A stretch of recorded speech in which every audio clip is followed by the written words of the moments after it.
Welcome to Dub Life Diaries, the podcast where passion meets the open road. I'm Joe Person, your host, and also a lifelong dubber. Buckle up because this ride is just beginning. This podcast is sponsored by Volksmania Magazine. Good times, great cars, awesome Volksmaniacs. Visit Volksmania.com to learn more about this class-leading VW magazine. All right, guess who's back? We're back with part two because, no joke, Jake Raby's roots run so deep they might actually be powering half of the American Industrial Revolution. I say that kind of kidding, but also kind of not. Last time we barely scratched the surface, so time to kind of warm it up again. Today we're diving into everything from a family-built power plant inside of a cult, which I can't wait to hear about, to working for Ford, Edison, Firestone. Hopefully those names sound familiar to a lot of you. To testing early drones or something like it, all the way back in 1916. Holy crap, this conversation is going to be awesome. And then to the invention of a wireless communication device that came out long before a lot of people even had electricity. And yeah, you heard that properly. A wireless communication device. So we're going to dive into it. We're going to hear all about it. This one's definitely going to get crazy. Before we do, though, let me give a couple quick shout outs. Volksmania Magazine, my sponsor, number one, Volksmania.com. You guys know the drill. I feel this is probably one of the flyest VW magazines on the face of the planet. It's not just the quality of the actual product itself, it's the people. Just like our community, it's the people, and that's what makes Volksmania so special. Paul, the team, awesome folks. Shout out to Salty Dub. From the beach to the bay, Salty Dub is tearing up the VW scene, especially coastal, West Coast, Central Florida, which is where I'm at. Big, shows. Shout out to the Pier. V-Dubs on the Pier is January 24th. That's going to be an awesome show. We got 247 spots on the iconic St. Pete Pier, downtown St. Pete. That's going to be an awesome show. But anyway, on the website, you can register. We've also got a bunch of swag items and stuff on the website, saltydub.com. Use the discount code DubLife10. That'll work on Volksmania Magazine as well for U.S. subscribers. And then lastly, I want to publicly recognize my buddy Gary Miller, who is you guys might know him as the VW Jawbreaker on YouTube. Stand up dude, and just a amazing supporter of what I'm trying to build here in this podcast and the community. He's always giving me support and sharing my stuff. And I put up a post yesterday about, moving into 2026, trying to have a plan, right? I'm trying to do it smart and trying to see if I can pick up some sponsors.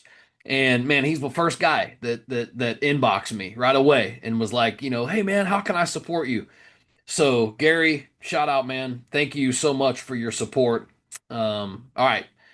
I'm done with the shout outs, Jake. It's back to you. Back to you. So, hey man, people kind of went nuts over part one. So hopefully we'll get that same reaction. I know you said you tuned in, listened to a little bit of it, but typically when I put a podcast episode out, I do it on Saturdays. This time I did it on a Sunday because of the holiday.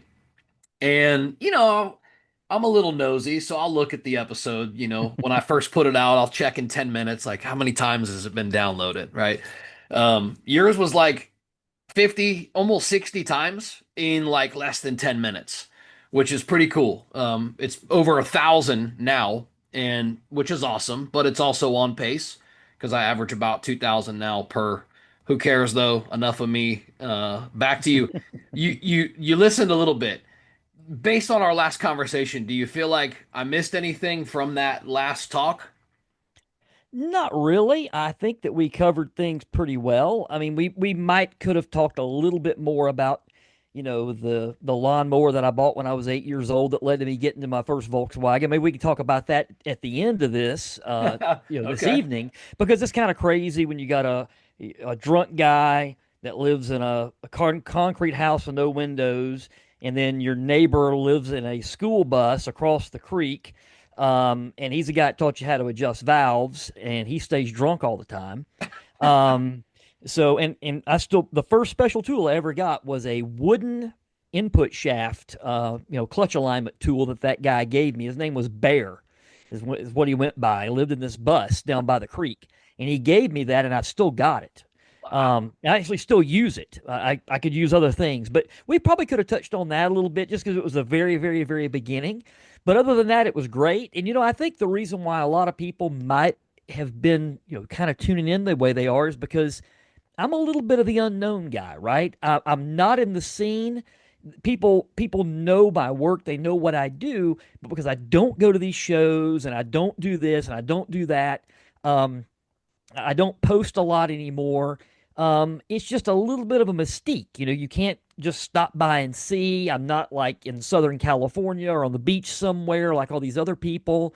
Um, and I think because of that, there's a bit of a mystique that kind of drives people to want to learn the backstory and what I'm doing. So, Yeah, yeah, sure. Mystery, I think it creates value, especially in somebody that's as accomplished as you are. Through multiple avenues, and we're about to talk about them even more through your family history. So let's go back and start at the top from the second batch of information I got from you, which was your grandfather invented the Raby oscillating gas engine in 1912. So, so let's go back even further than that okay, okay, let's because do it. because this December 1st was my grandfather's birthday in 1872. And we're going to talk a little bit about why my grandfather's 103 years older than me. Dang.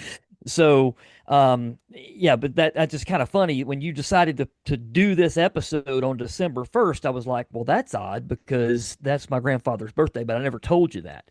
That is Um, so cool. So here we are, Yeah. Um, So a little bit of that story. So he when my folks came here from Germany, they were basically kicked out of Germany for religious purposes.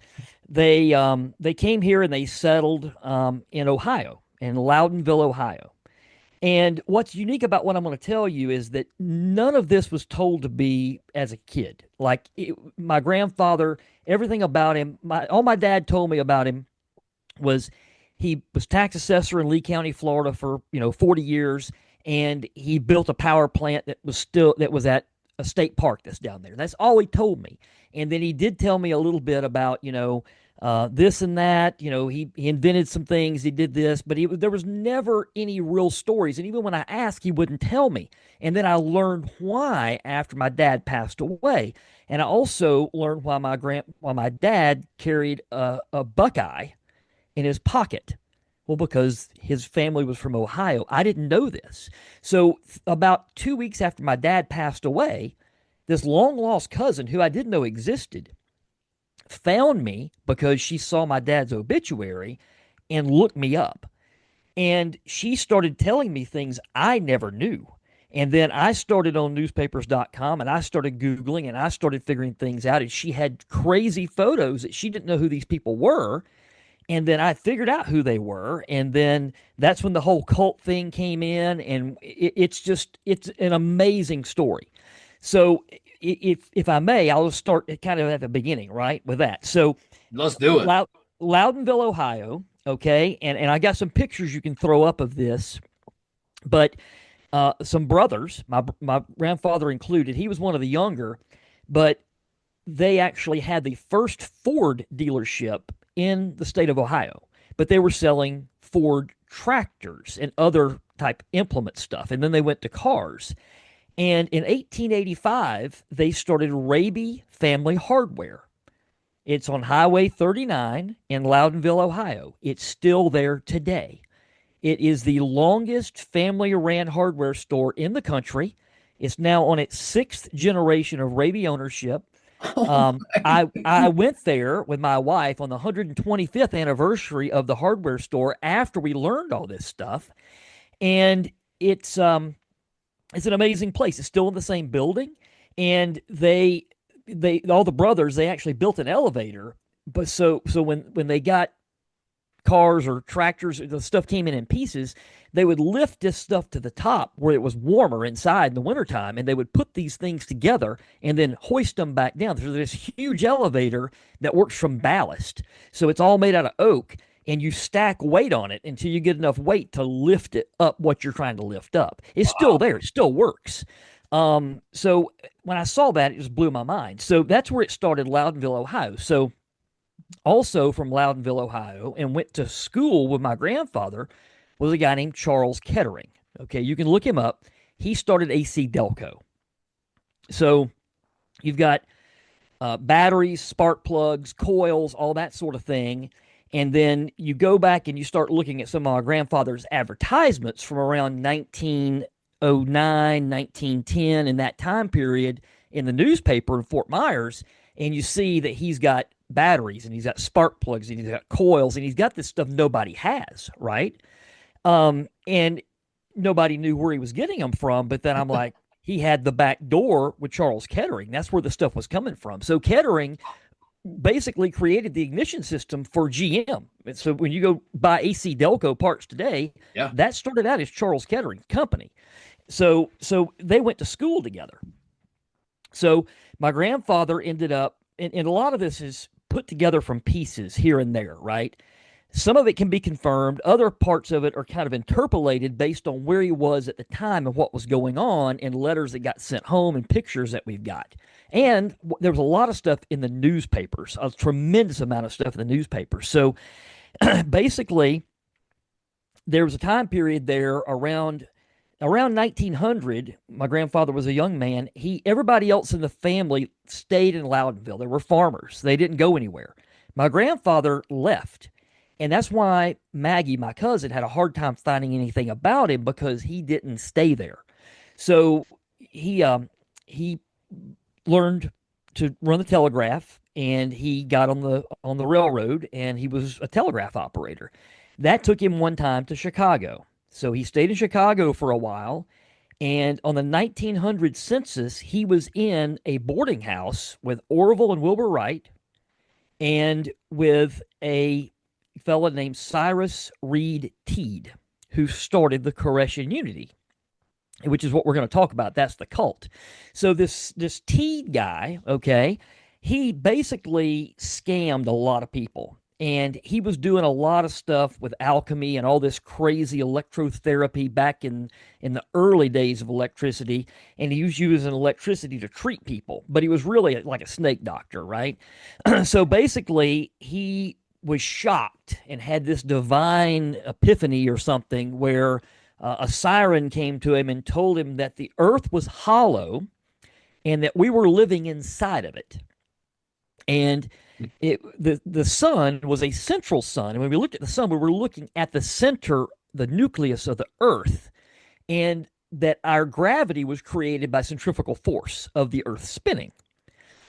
So this is Koreshanity is what this is called. This is the belief of the hollow shell.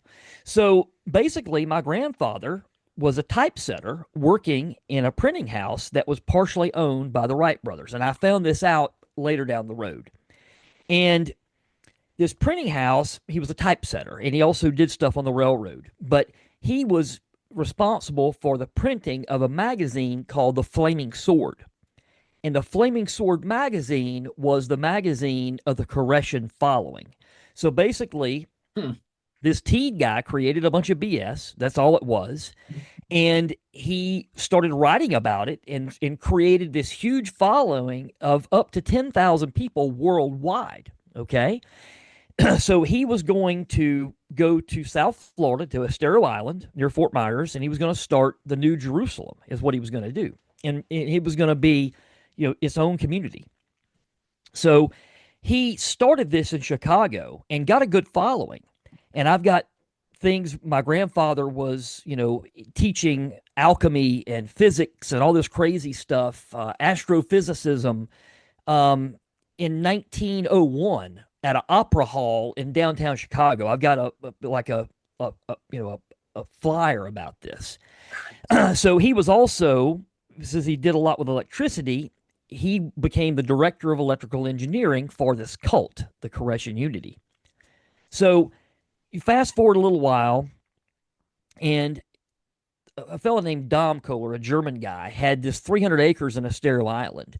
Well, Teed went down and basically conned the guy out of his land, okay, and said, "We need this for the New Jerusalem." I don't know if he paid him, I don't know, but he got the land from this guy to start the Korean Unity. So they all start migrating there. And you have to think about what South Florida was in 1900, right?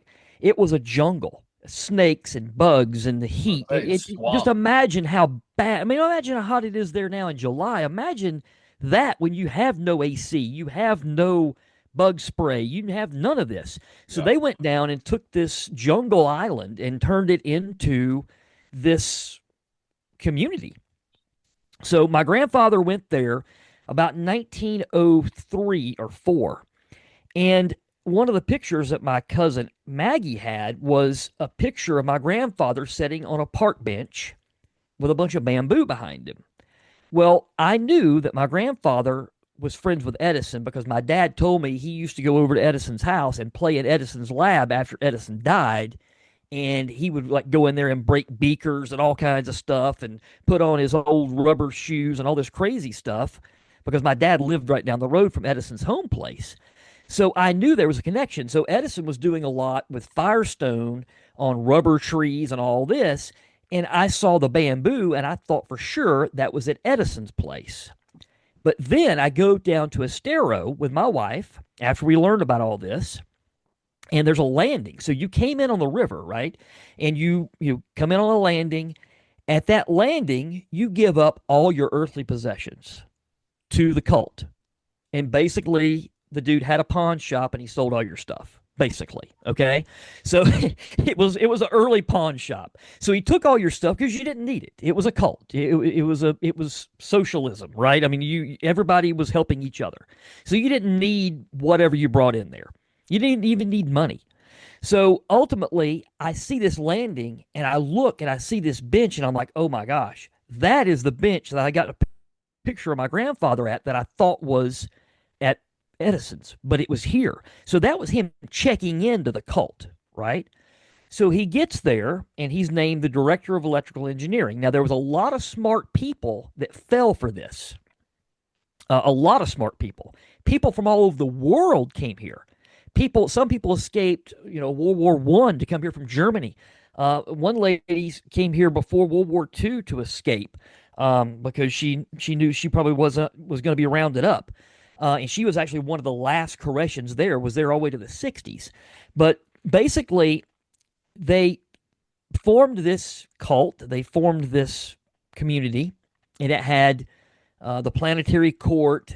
All this stuff was there, and you can go look all this up. But supposedly, this Teague guy that started it was supposed to be immortal. And this is his first mistake. Really, his first mistake was he made it celibate. So when you went there, celibacy was practiced. I don't know how you're going to grow a cult or a following if you have celibacy, right?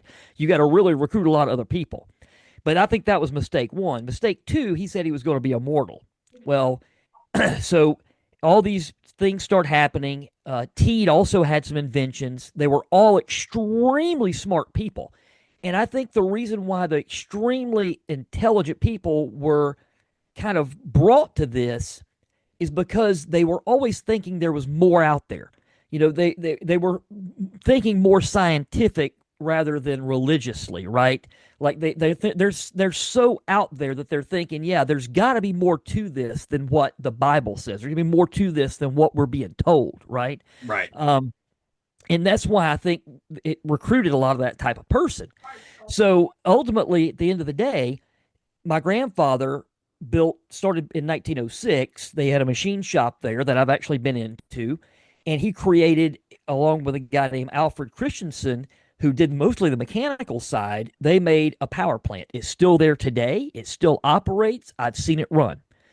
They run it in the winter, usually January or February. It started out as steam powered, and then it went to a Fairbanks Morse diesel engine, which is what it has today. And doesn't have glow plugs. You have to actually light a fuse, and you can see. I've actually got a video of it running and starting up. Uh, so the small little one-cylinder air compressor builds air pressure to end up creating air for the air starter to work, and that turns the engine over. And they took water from the river and ran water up into it to cool those steam engines or the diesel engine. And what I thought was the most unique part of the whole thing is as they're generating power, and a lot of this power didn't just power the first community in the world with full electric power to every dwelling. That's really what it was. The first ever in the world, as far as anybody knows, full community with every building powered. And my grandfather wired every bit of that. They also sold power to the city of Fort Myers because the city of Fort Myers did not have power over the whole city. So I found things in the newspaper articles where my grandfather was running the power lines into the city of Fort Myers from the cult. So basically, the cult sold them power, but the cult wanted that because they wanted to have leverage out of the community because nobody liked them, right?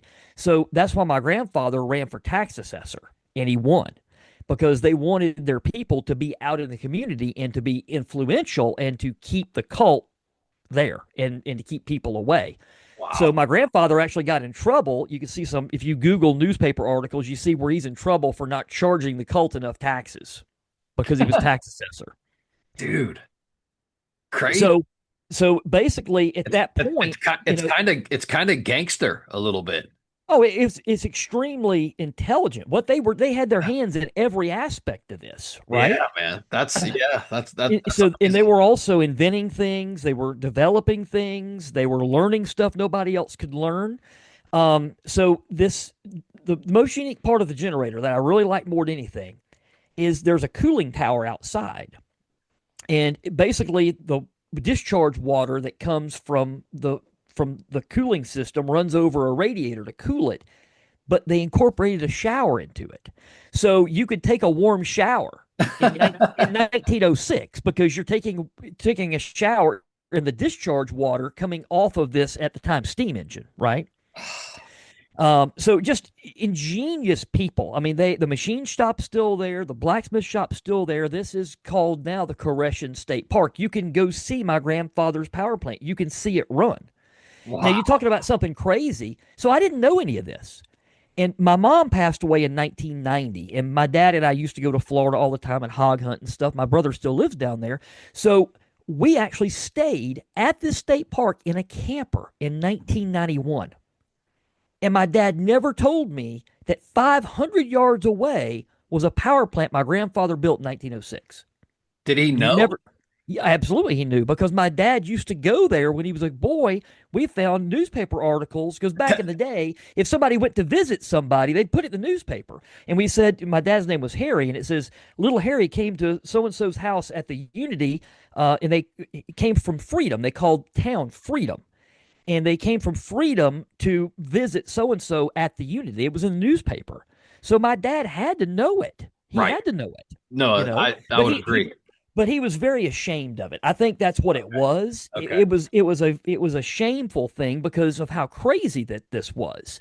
But they had their own orchestras. They had all of this, and my grandfather had created a wireless communication system.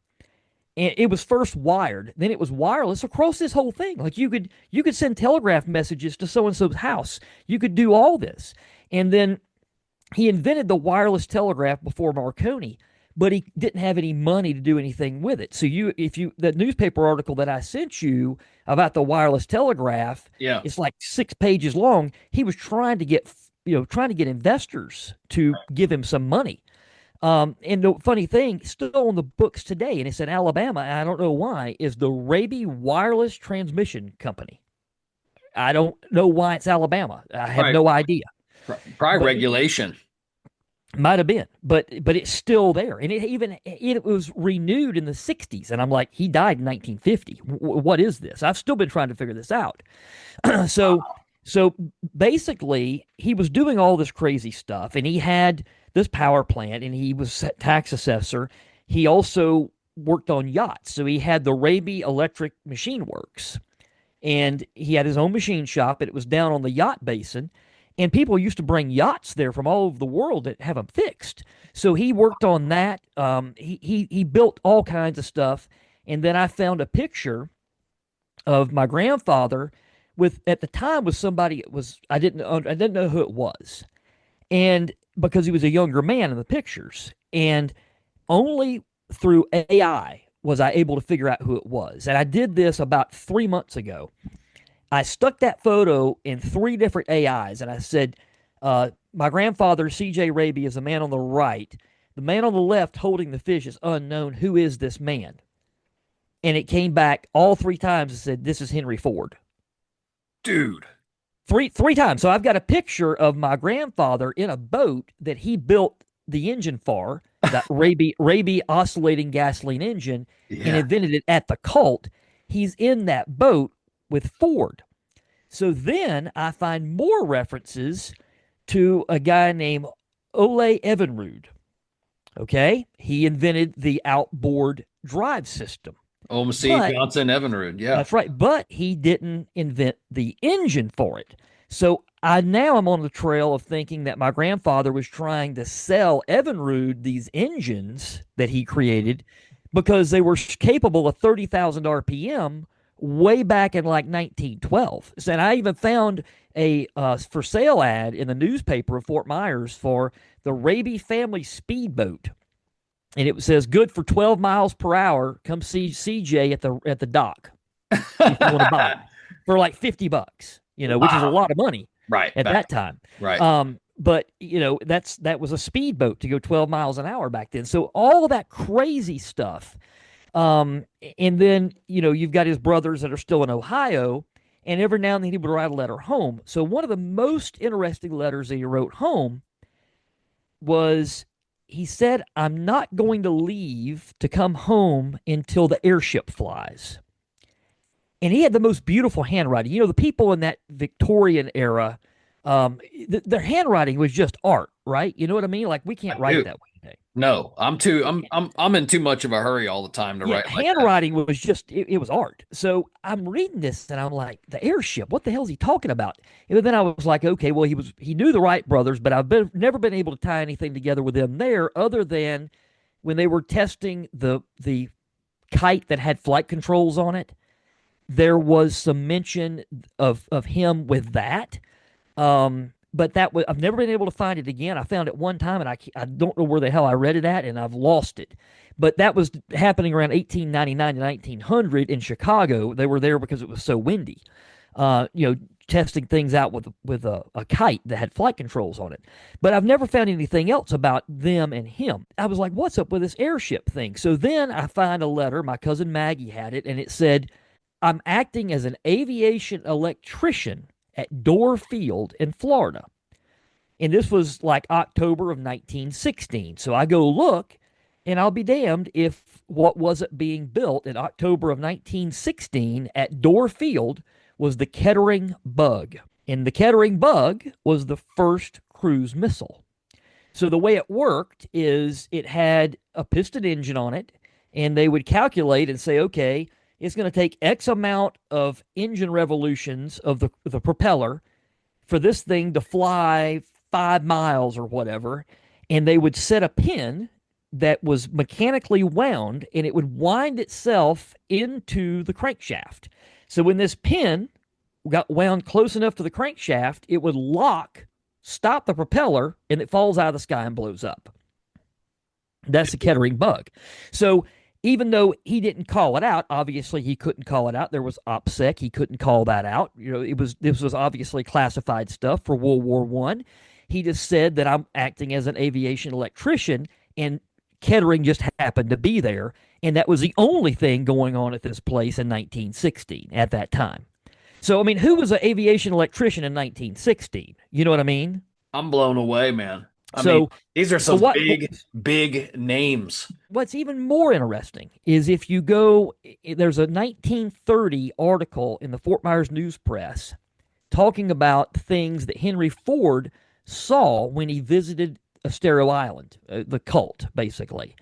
Wow. And that was at a much earlier time, but it didn't say when. And it said Ford had an early interest in aviation, and it said while he was visiting the electrical power plant at the Koreshan Unity site, he saw a helicopter airplane being built by a local enthusiast. Now, this is I mean, that article was written in 1930, and who knows what date he actually visited there, you see.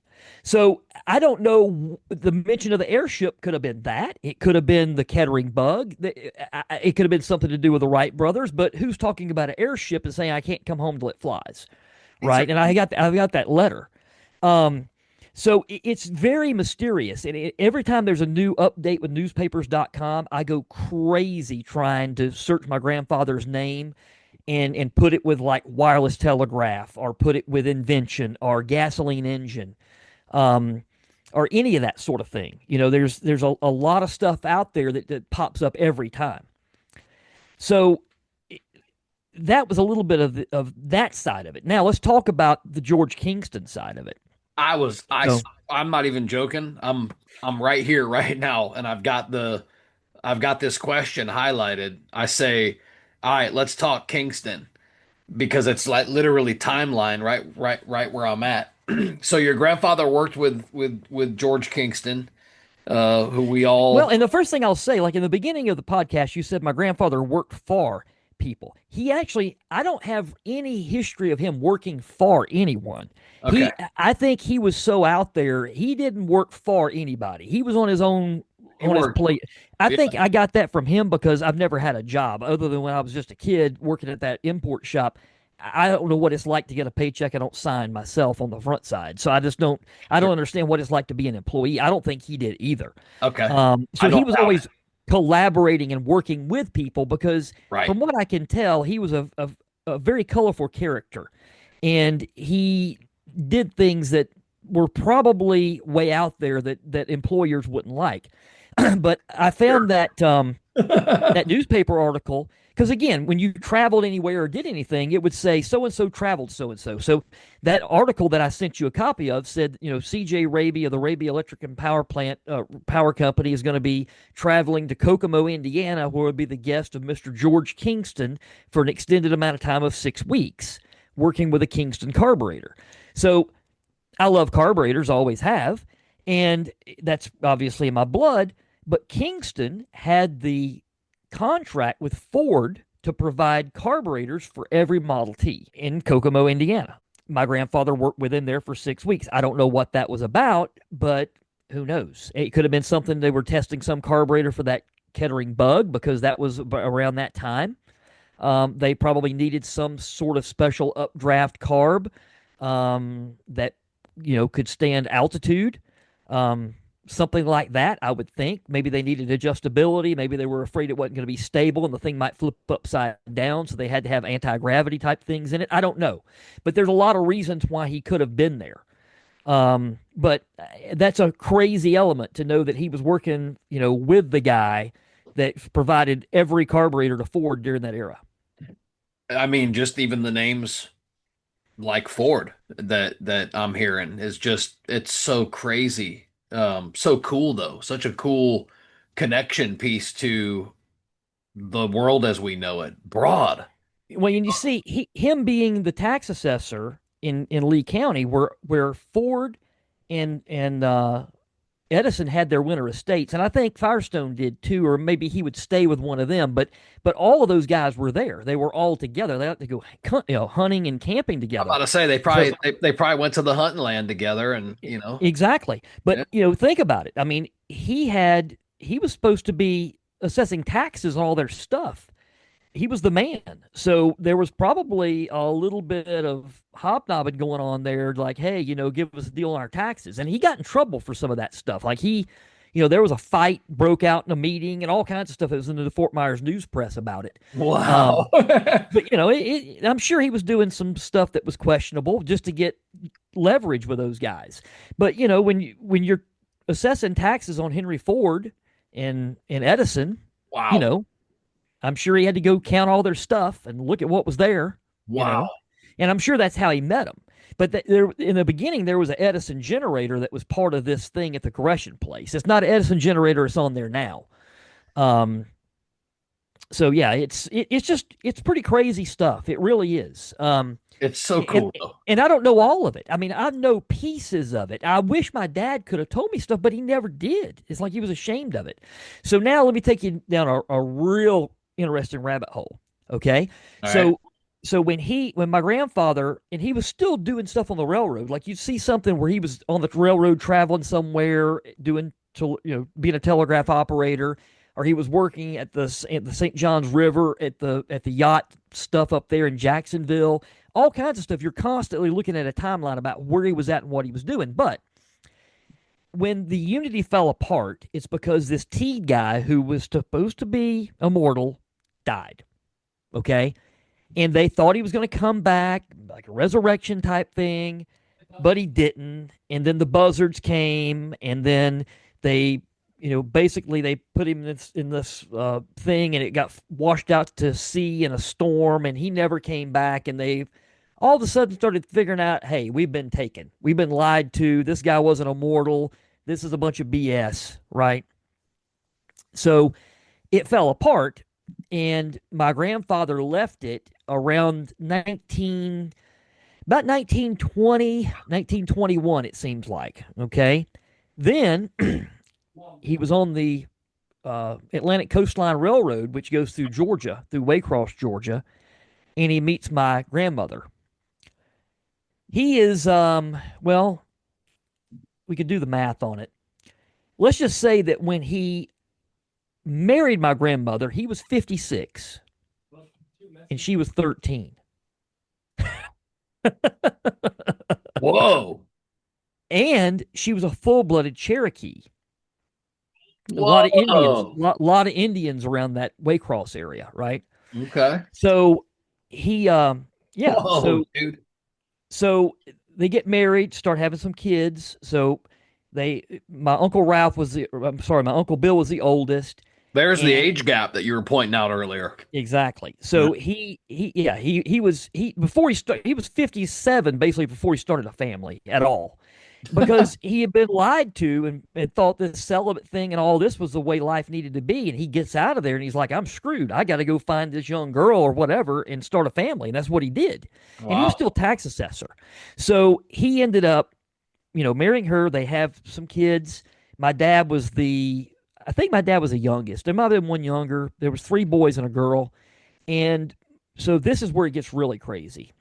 So my brother, well, sorry, my uncle, Bill, he was drafted in World War II. He's older than my dad. So he got drafted. He was a big, strong guy, and they made him the guy on an aircraft carrier that went in and pulled the pilot out if the plane crashed on the flight deck, right? Okay. So he's Crazy. doing this, and it's a dangerous job to have, obviously, and he was in the Pacific. Well, a kamikaze hit the boat and it killed a bunch of people. And I've actually found reference to this and I've got pictures of this. Wow. And so it was the U. I think USS Bonhomme Richard was the name of the boat. There's a newer version of that now. There's been several of those, but the one in World War II, I found where it was hit by a kamikaze. So basically, this plane, and at that time, that might not even been a carrier, but he was on this boat for whatever reason. So imagine my grandmother is like 1942, something like that, maybe 43. A staff car pulls up in the front yard. Okay. Somebody gets out of it. They come to the house with a telegram. Your son's been killed in combat. KIA. So she's a Cherokee Indian. So she starts drinking.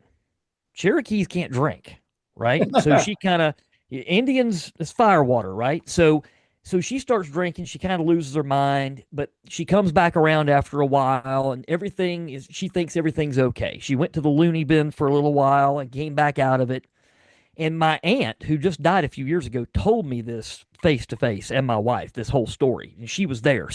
So my aunt, which would be the wife of the person was KIA, was there when the telegram got delivered. So her husband also was killed, right? It was my grandmother's son and it was her husband.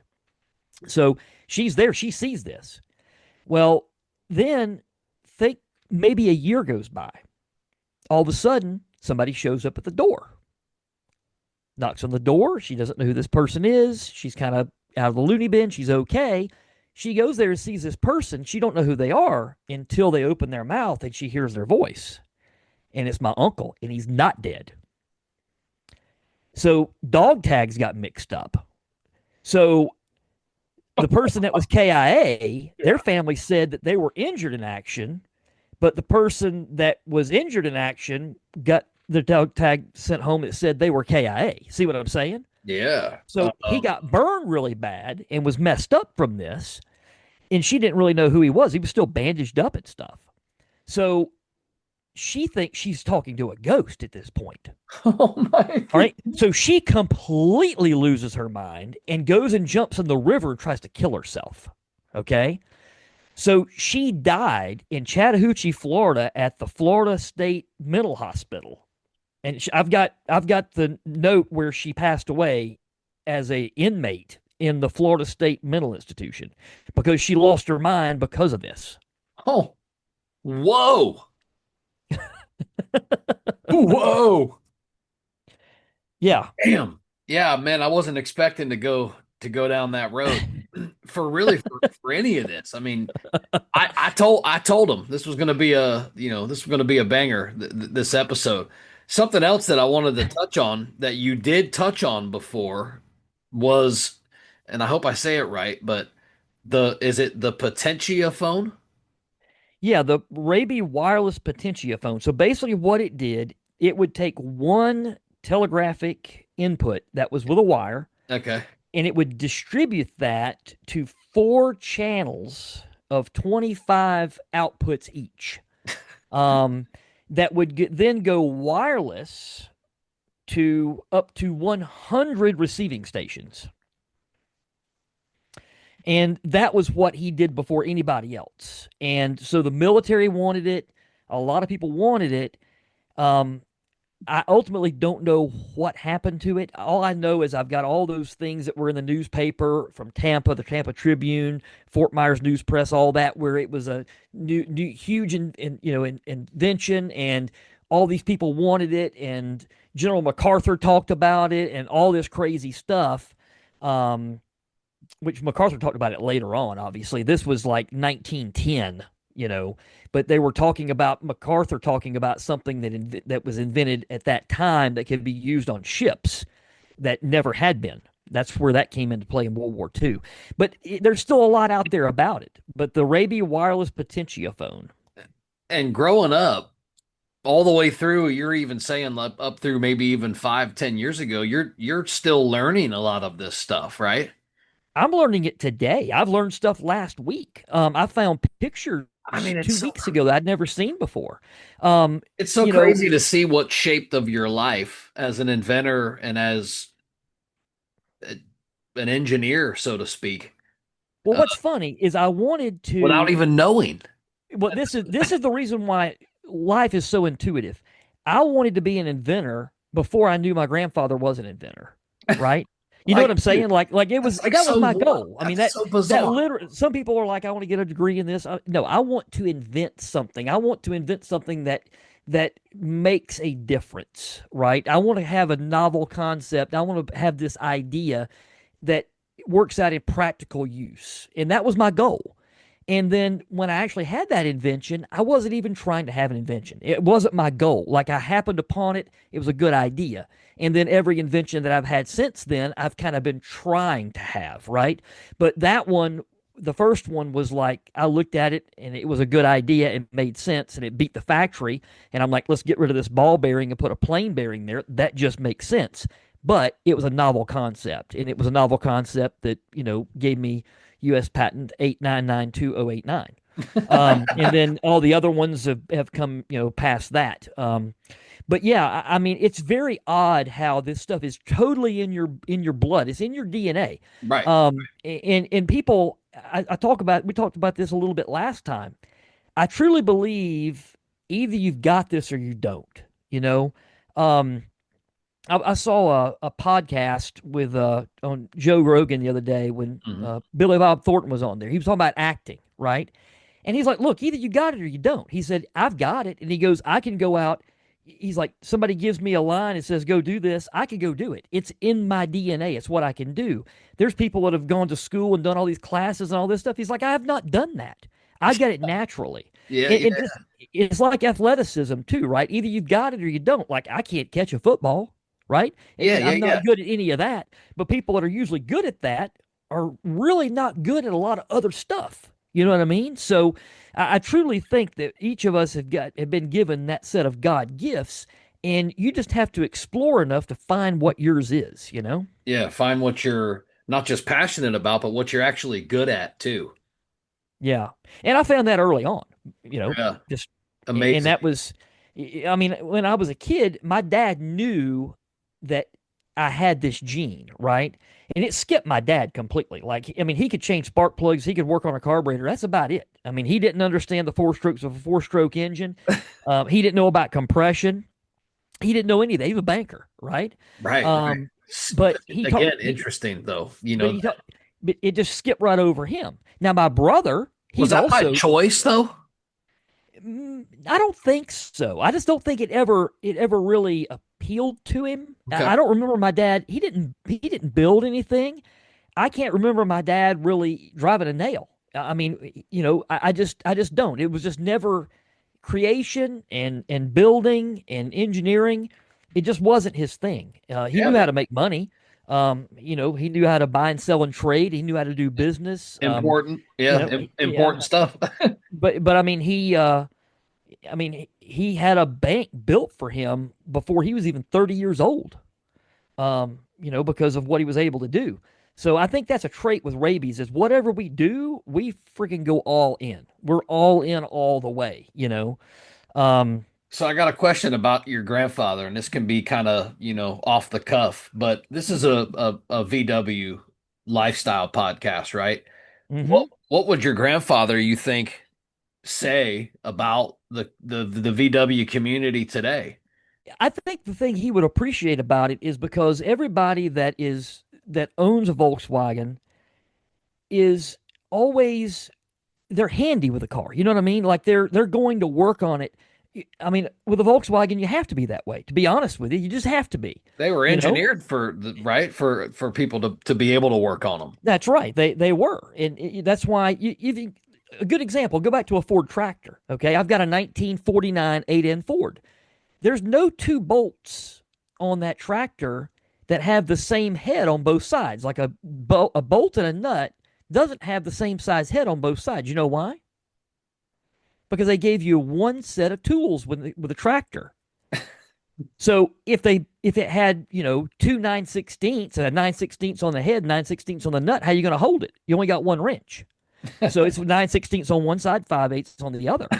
You see? So Yeah. so ultimately, and I've got a 1944 Kubelwagen, and a lot of stuff on it is made that way because it's made to be worked on while you're being shot at, right? And mine's got an extensive history behind it. Mine was delivered to the front lines in Poland and 3 weeks before D-Day, and it's a crazy story. It was delivered to the Second SS Panzer Division. But at any rate, I think my grandfather would like the thriftiness of Volkswagen people. He would like the fact that the cars are utilitarian. He would like all that, And I mean, he died in 1950, so he might have seen one. I doubt he did, but he might have. Um, but yeah, I think everything he did was very practical that way as well. Volkswagens are very practical vehicles. And something about that, everybody's like, well, these Volkswagen engineers, they did this way and that way. And something that everybody has to be reminded of when these cars were new, this was basically their version of a Kia. It's the cheapest thing out there, right? So while it might have been super engineered, it also had to be cheap. So there was certain things that these cars didn't get because it was too expensive. Or there's certain things that a Porsche got that these engines didn't get. So sometimes people are like, well, the VW engineers did it that way. And I'm like, yeah, but they also had a budget. You know what I mean? Oh yeah. And that always plays into it. So I've got a like maybe a fan question, you know, Okay. like a community driven question. And I wanted to put this question in here because I want to hear your answer regardless of how long or short that it is. But Why are Raby engines so durable? Well, I think because I never cared about how much money I made. I still don't. I don't know how much money's in the bank. I don't care. I just know that it's not enough, and I know that if I build everything as good as I can, I save as much as I can, and I make as much as I can, I'm going to be as successful as I possibly can. That's all you can do. Make as much as you can, save as much as you can, and do the best job you can do. That's it. That's the three things. You can't do more than that. So I think the durability comes from the fact that I've never told an employee, nor have I told myself, hurry up. I've never said that. I had an employee retire here after 28 years back in April, and he'll tell you, I never told him to hurry up. I never had him clock in on a job. I never cared. If something took a day or two longer, I didn't care. The way I looked at it was, if that job went a day or two over, then the next job we do might be a day or two shorter because things go smoother. It all works out in the end. The durability also comes from unwavering standards and ruthless and rigid adherence to standards. Basically, meaning that this is the way this is going to be. I'm not going to waver on this. It's so rigid that I'm not going to let it slide. It's either right or it's wrong. There is no in between. So things, I think what you really leads people to have failures a lot of times, I think, especially in today's world with these engines, is they're wanting to know how fast it can get done, right? And I've seen people, and we have, as a society, we have confused speed with proficiency. We believe that, as a whole, that you are better at your craft if you can do the job faster, right? So people ask me, how quick can you put one of those together? I want to slap them. I'm like, if I find myself in a rhythm, I'm stopping because I don't trust what I'm about to do. That's probably comes from the aviation background that I've got, working with helicopters and stuff. That you kind of get in that where you can't remember torque specs. You're supposed to go look everything up because it might have changed since the last time you did the job. Yeah. I've always treated cars like they had wings. But I truly think that we have confused that proficiency with speed, and we're only graded on how quick we can do something. And I think the reason for that is because quickness is associated with profitability. And that goes like in most car shops today. Can't really do it with Volkswagens. But let's say if you've got a Kia and you take it down to get it worked on, the shop's going to charge you book time, Right. right? And it's Yeah. like, okay, to change this water pump, the book says it's a 4 hour job. Well, if you've Right. done that job a lot, you can do it in 2 hours. The customer gets charged for 4 hours. You did it in two. You get paid for 4 hours, even though you only work for two. That is a screwed up system. It breeds negligence, right? But I think that's got a lot to do with this. They call it flat rate. It's the way people charge for work.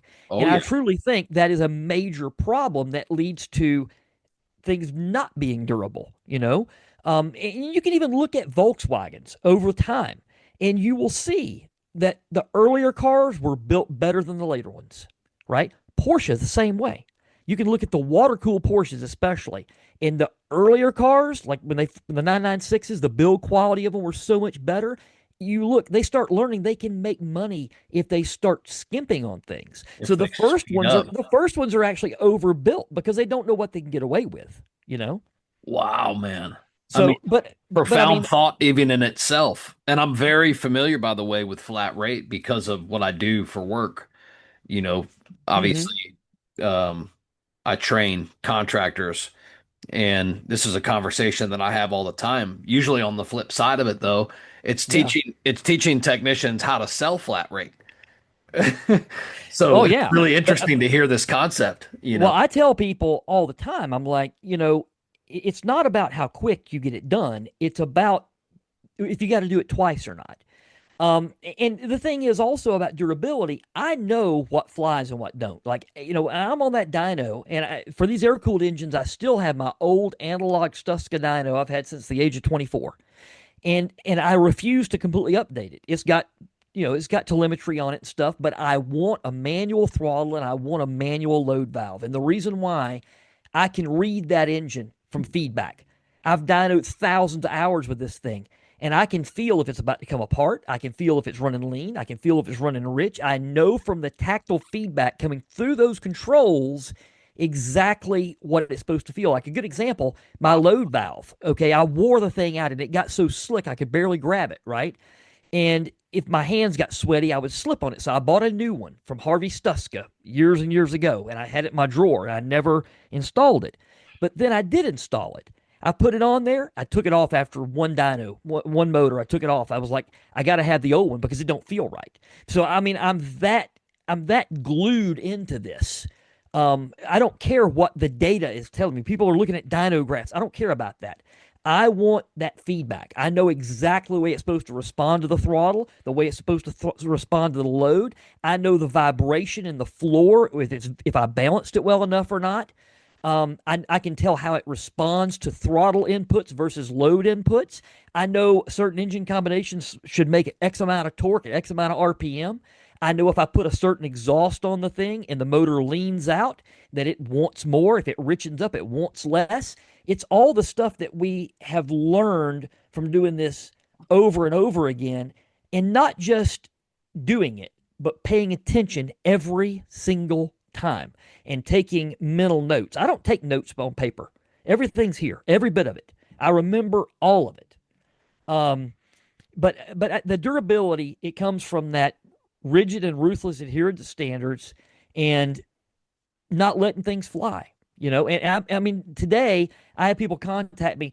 This engine was built by you 20 years ago, and they think that's an achievement, right? They're like, this thing's lasted 20 years. I'm like, that's all. That's not an achievement, right?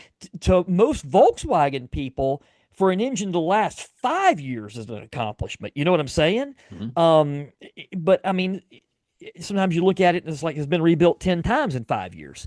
But when I see one like that, and every now and then somebody buys one and it's been sitting for years or whatever, they bring it back to life. Sometimes you find one that I built years ago and the car never got finished because somebody got sick or something. And I've opened up one of those that had been in the crate for 15 years and it was like a time capsule. Nobody had ever done anything with it. But Wow. I learned a lot from that thing because I had dynoed it way back then on old fuel, the old gas we used to have before all this ethanol stuff. I took it out of the crate and ran it on fresh gas. I still had the dyno graph from before. I learned so much about jetting and everything because over time the fuel changes and you just acclimate to it. And used to jets that I used to have where that engine wanted like a 135 main jet. I put our modern fuel in it today and it wouldn't even run at wide open throttle with a 135 main. I had to go to a 150.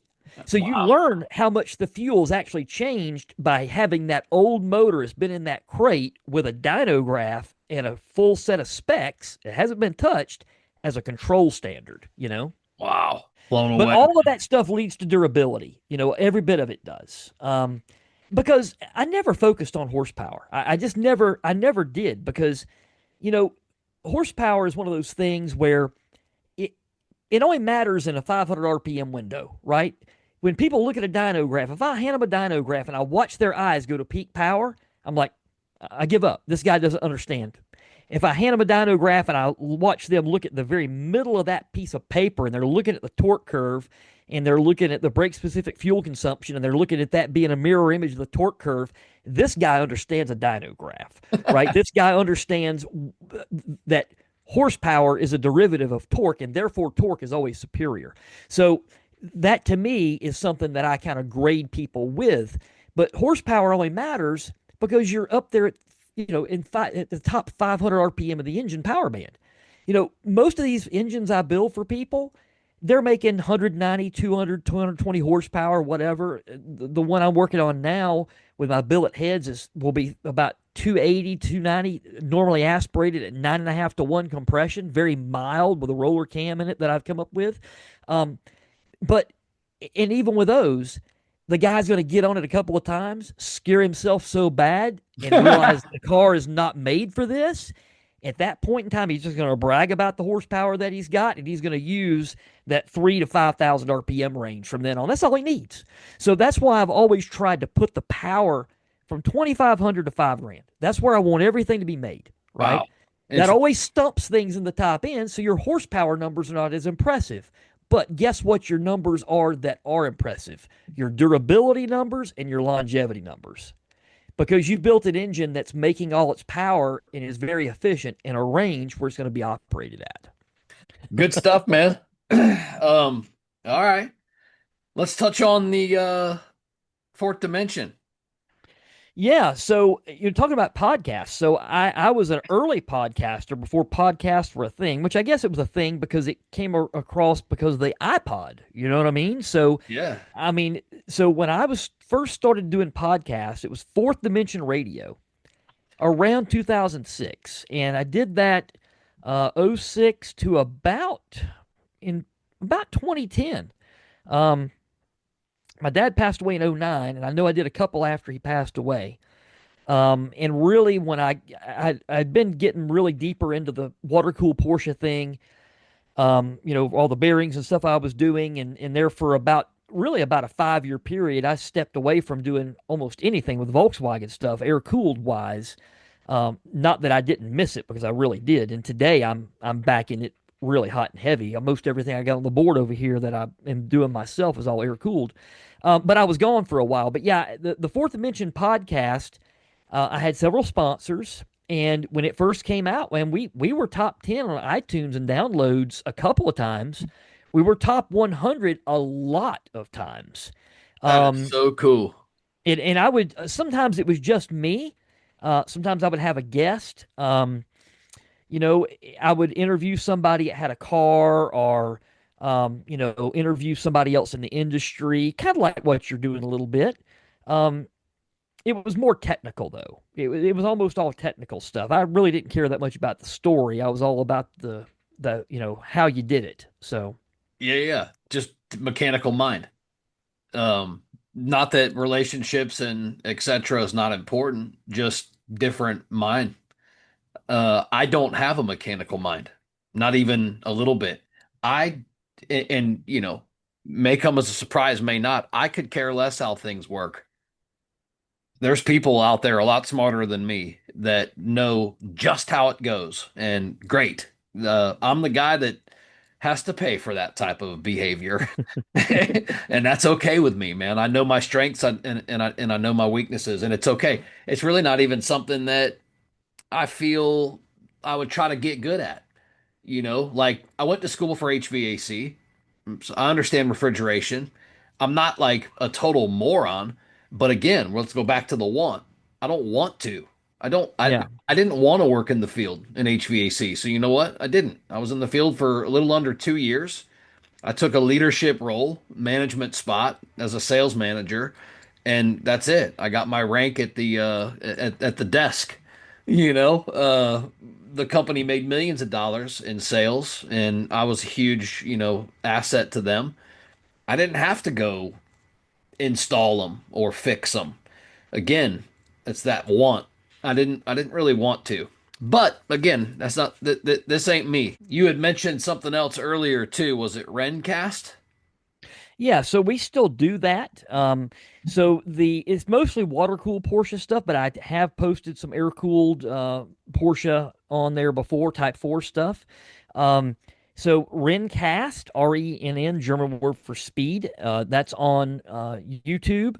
Also, I think you can get it on the old iTunes. It's gone away now. I think it's on Spotify, some things like that. And then also Ren Vision, which there's a channel on YouTube, Ren Vision, and a lot of the Ren cast are on there.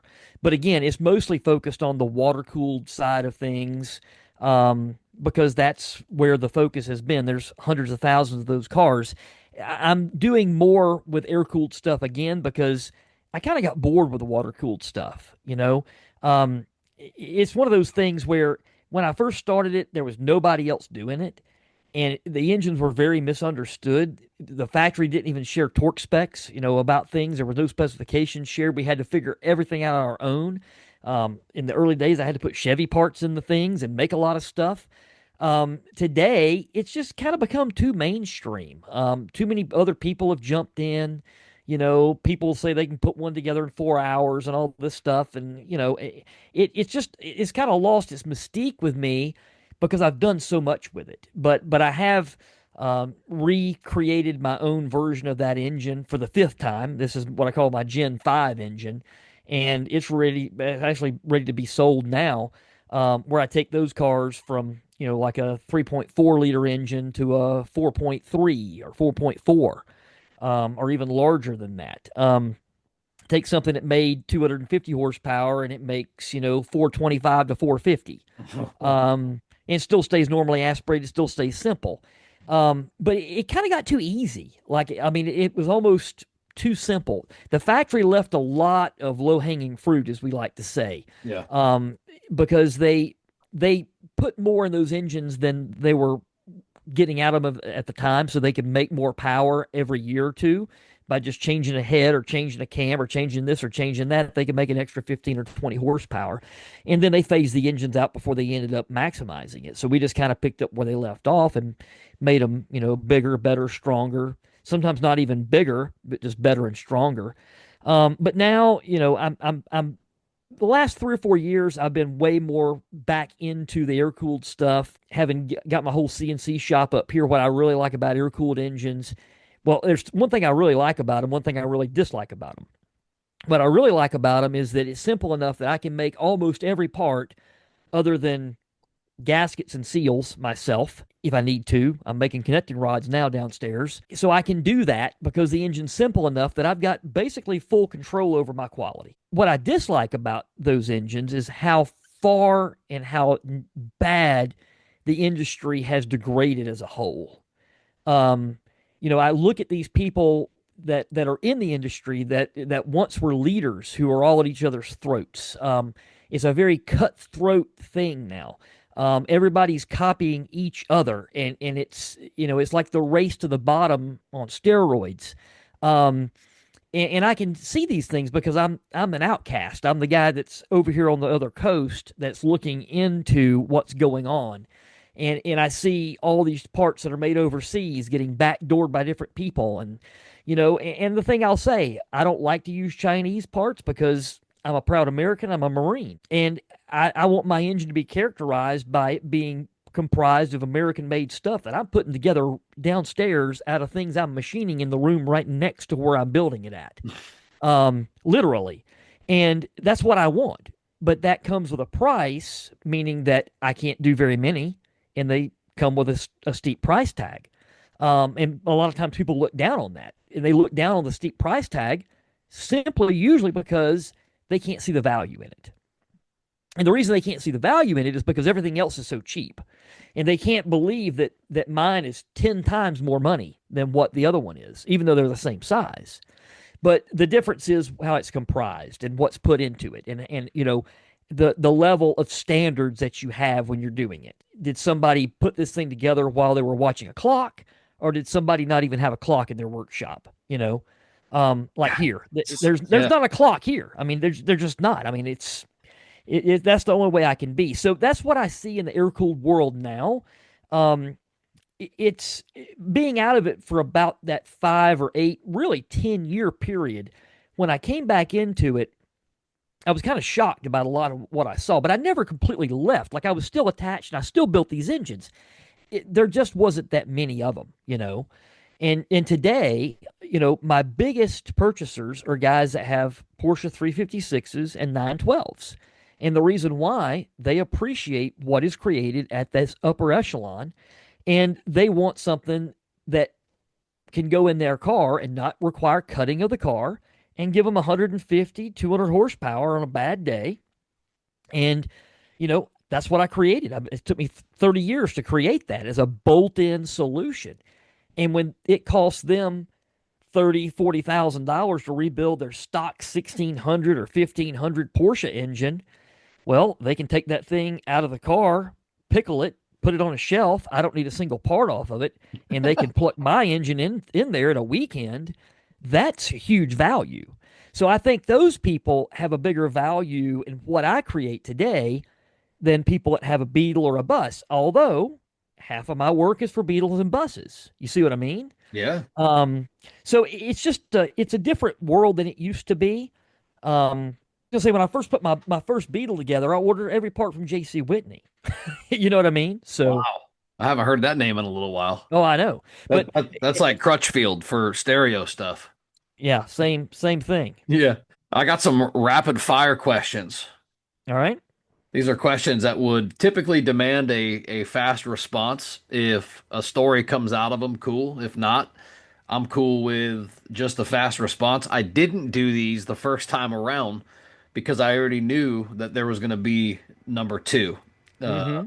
meaning this episode number two or part two to our episode. But all right, rapid fire questions. You ready? Born ready. All right, good answer. Most underrated engineer in history. And I didn't look at these first. So That's all right. underrated engineer. I think Rudolph Diesel. Okay. You want to go into why, or do you want to just Well, stick with the name? not a lot of people realize who he was. They don't know where the name diesel engine came from. They just don't. So I think it's not he's just unrecognized, I think. Super cool. Cool answer. All right, how about this one? Worst piece of engineering that was ever widely adopted. Mm. uh Porsche intermediate shaft bearing. Touche, my friend. Yeah, yeah, that was I mean, obvious that's what I invented the fix for. So That's I right. think that's fitting. Yeah, me too. All right, Edison or Tesla? That's a tough one because I've got a Tesla. Um I mean, and I love that car. Not because it's electric. I could give a damn less if it's electric. I just love the technology. Sure. It's just the things that car does is crazy. I love it. I love it for what it is. Um, I mean, I have to say Edison because I've studied him so much, and that whole there's so much back and forth about who copied who and who did who first and whatever. I think that they were just as different as they were the same, and each one of them had to have their thing about DC or AC. One's not safe, one's safe. I mean, you know, back and forth. I have to say Edison just because my grandfather was personal friends with him. So, Cool. I'll take that. That's why I put that in there. How about this one? One invention that you wish you would have created. and there's a bunch, honestly. There's a whole bunch. Um, First one that comes to mind, then. I'm trying to think, man. If if it wasn't on a podcast, I could answer it right away.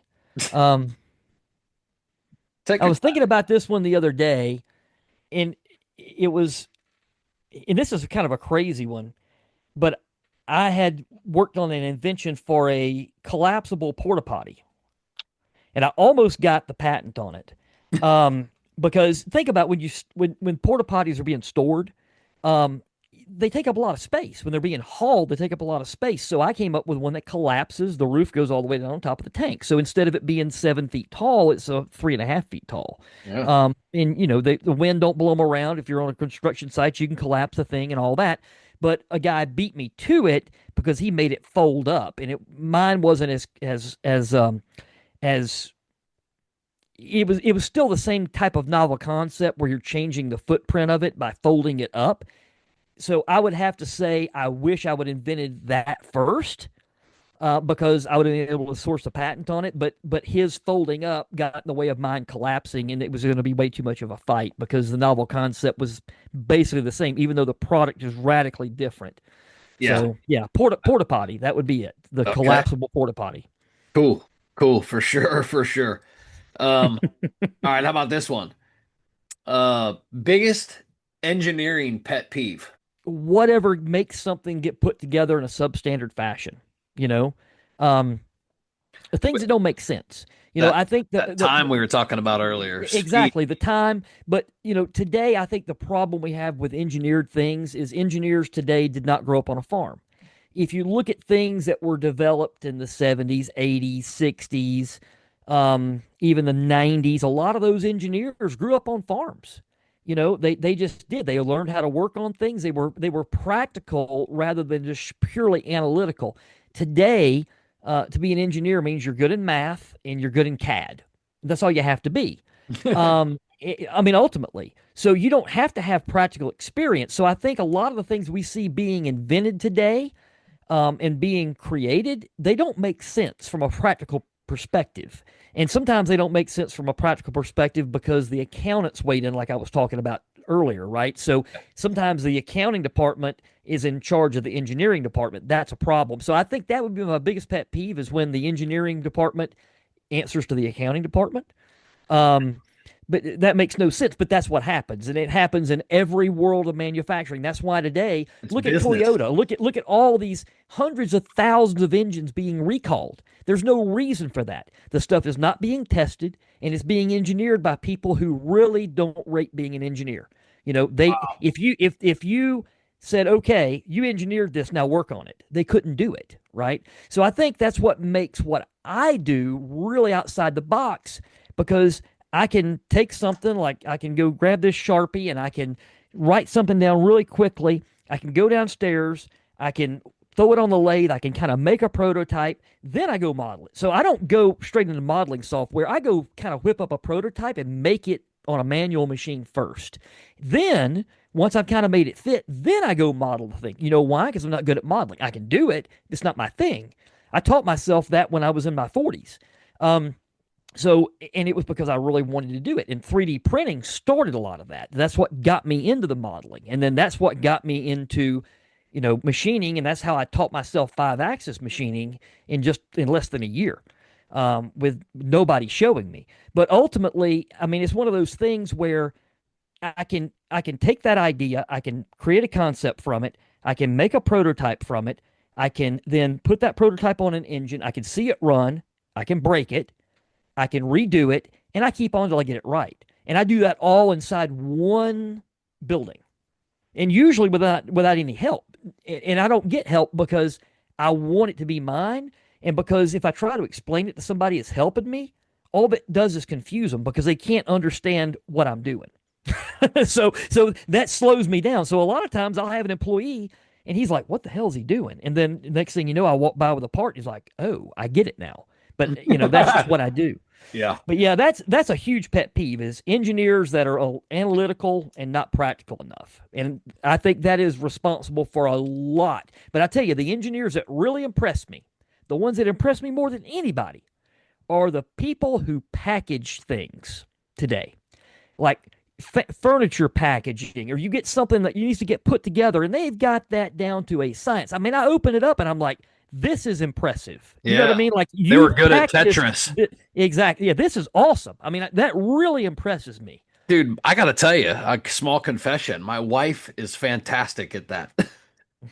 If we and we have several times, if we move or anything like that, I'm always like, honey, you stand back here and watch the guys load this truck because she'll say, nope, that goes up there, turn that now move that, Yeah. angle it this way and push it. And yeah, yeah, she's good like that. My wife can do that too. And when we go on vacation, like I pack all my own clothes and she packs everything else. And you can tell, hey, yeah, Jake's a Marine. You know why? Because everything's rolled up. Because as Marines, we have to get ready to go on ships. So everything gets rolled up as tight as you can get it so you can stack it like firewood inside this little 18 by 18 cube, on a ship. So when I take all my pants, I roll them all up. I take all my shirts, I roll them all up, and they're all in a bag rolled up. And I'm ready Crazy. to deploy. Yeah, you are. Deploy with the family unit. Exactly. All right, let's ask this question. This is an interesting one, but if you could go back to a time or a moment in your family's kind of innovation timeline, especially your grandfather, I guess which one would interest you the most?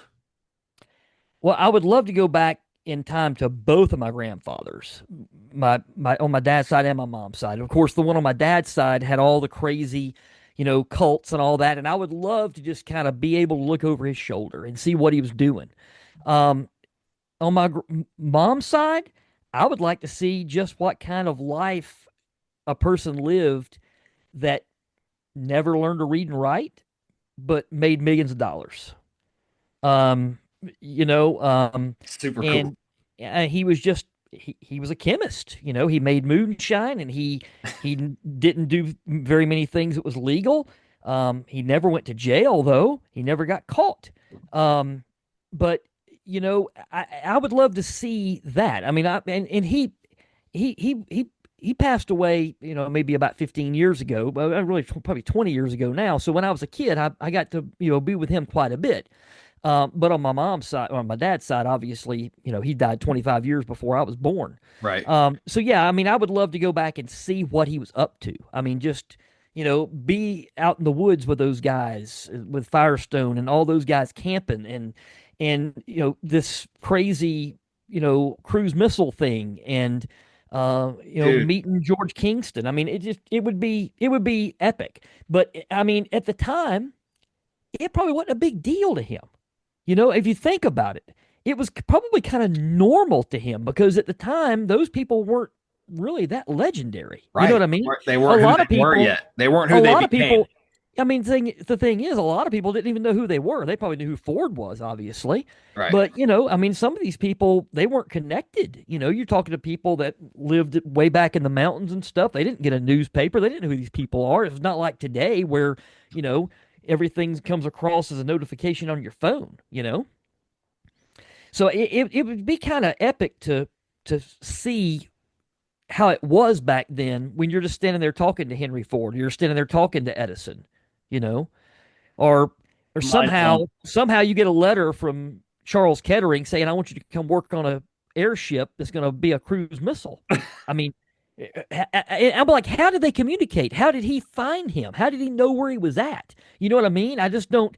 He was states away. Kettering was still in Ohio, and That's he was like going the back and forth to Michigan. that's where the bumper sticker "Great minds think alike" comes from, probably. And they meet somewhere where great minds think alike.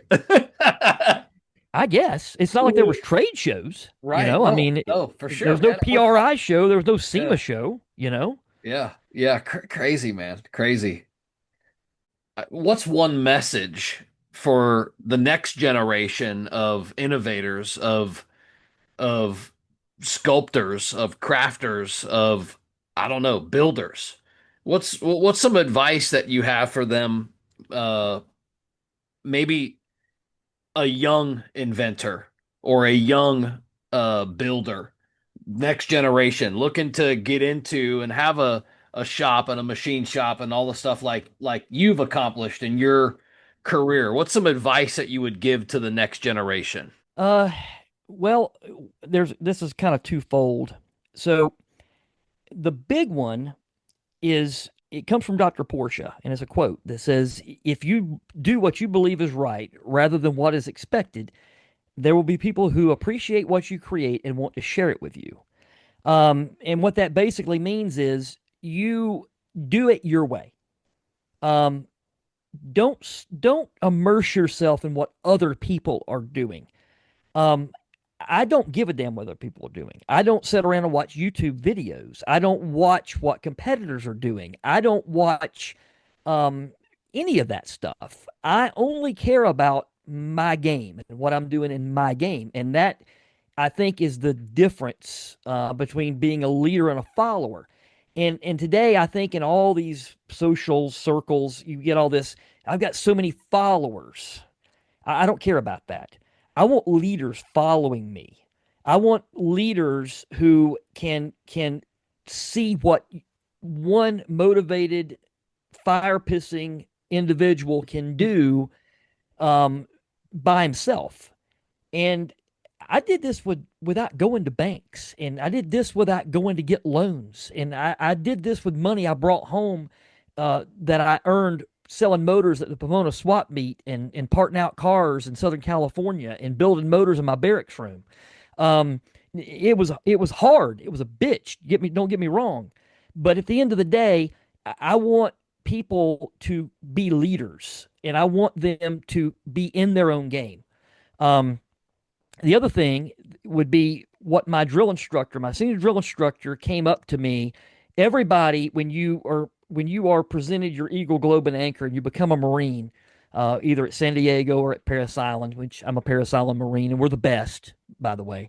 Parris Island Marines always the best. That's what we always say. It's a big rivalry between what we call Hollywood Marines and Parris Island Marines. Um, but when he came up to me and he put that Eagle, Globe, and Anchor in my hand, which is the hardest thing that you will pretty much ever do in your life, right? I mean, there's other things you can do. You can become a SEAL, you can go Delta Force, things like that. But as far as most people, about the hardest thing you can accomplish is getting that. And they would always tell us something. And I never really understood exactly what he meant by it, but he leaned down to me and he said, "Don't let the bastards take you down with them." And I think what he meant by that, and of course I wasn't going to say, "Sir, what did you mean by that?" But I think what he meant was, you know, you did good while you were here. You were a good recruit. You're going to be a good Marine. You get out in the fleet, and there's going to be people around you that are not as good as you, and they may set a standard that's lower, and you may try to adhere to that lower standard because they're getting by with that. But don't let them do it to you, right? Because as a Marine, we're always taught there's that 10%. So there's 10% of the people that made it through boot camp that shouldn't have. There's 10% of those Marines are going to get other Marines killed in combat. There's always that 10%. And I look around in the civilian world and it's really like 50%, right? um, but ultimately, that's what we're taught, that 10%. We need to identify that 10%, and that 10% shouldn't be here. But I think those are probably two big things. And either you can or you can't. Either way, you're right. If you put your mind to it and you're willing to work 20-hour days, right? And I mean, I'm 50 years old, and sometimes I still work 20-hour days. It's hard to do it now, but over the weekend, I mean, everybody's eating turkey, and after family went to bed, I'm back over here rocking, and I'm making stuff on a 5-axis machine till 4 or 5 o'clock in the morning. Dang. I used to leave the shop when I lived 50 yards away. I'd leave the shop and there's roosters crowing, because I was in the country. You hear roosters crowing because it's time for everybody else to wake up. I'm just not Right. going to bed, you know. So, but yeah, that's what it's at. I mean, people always say, nothing good happens after midnight. To me, all the good stuff happens after midnight. So, Oh, that's great. That's funny because my wife says that to my kids who are now just getting their driver's licenses in their cars, and hmm they're always wanting to go places. Well, hey, we can go here and there. It's, 10:30, 11. My wife always says nothing good happens after 10 p.m. yeah. So That's just when I get started. But right, it's right. not, I mean, I got to stop doing it because it's not as easy as it used to be. But a lot of times that's when there's nobody around, it's super quiet, and I can just focus on stuff, and you got to get in the zone. And I talked about that in the first podcast, getting in the Yeah, zone, and you got to stay in the zone. I love it. And that's a wrap for this episode of Dub Life Diaries. Thanks for riding along with us and diving into these incredible stories of the people in the dubs that drive their dreams. If you love today's episode, don't forget to subscribe or hit that follow button so you never miss an adventure. Do you have a story to tell or know somebody else who's living the dub life? Awesome! Reach out to us. You can find us on all socials at Dub Life Diaries, or shoot me an email. I'm not hard to find. dublifediaries@gmail.com. Until next time, keep the engines humming and the wheels turning, and always follow the road that inspires you. This is Joe Person. I'm signing off. I'll catch you on the next ride.